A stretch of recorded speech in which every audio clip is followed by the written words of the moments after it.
দর্শক, এইমাত্র পাওয়া তাজা খবর। শেষমেশ সবাইকে দারুণ এক আচমকা চমক দিয়ে আবারও আইপিএলে যোগ দিলেন মুস্তাফিজুর রহমান। শুভেচ্ছা ও অভিনন্দন জানিয়ে ফিসকে ফুলের মালা দিয়ে বরণ করল চেন্নাই সুপার কিংস। দর্শক, বিস্তারিত জানুন পুরো প্রতিবেদনে। আগামী সামনের ম্যাচে বেঙ্গালুরুর বিপক্ষে খেলতে আবারও আইপিএলে যোগ দিলেন মুস্তাফিজুর রহমান। অবশেষে গুজব সত্যিই হলো। কয়েকদিন থেকে চলছে কত শত নানা নাটকীয়তা। মুস্তাফিজুর রহমানের আবারও আইপিএলে যোগ দেওয়ার বিষয় নিয়ে কত নাটকীয়তাই না হয়ে গেল, যা তো দর্শক আর বলার কোনো অপেক্ষাই রাখে না।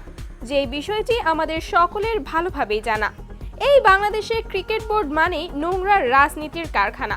সেটা আবার নতুন কি?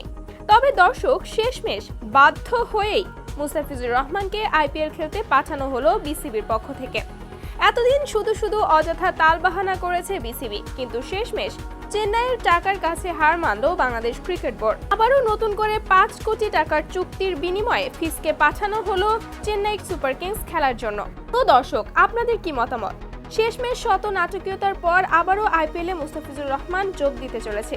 এই বিষয়ে অবশ্যই আপনার মতামত জানাতে ভুলবেন না।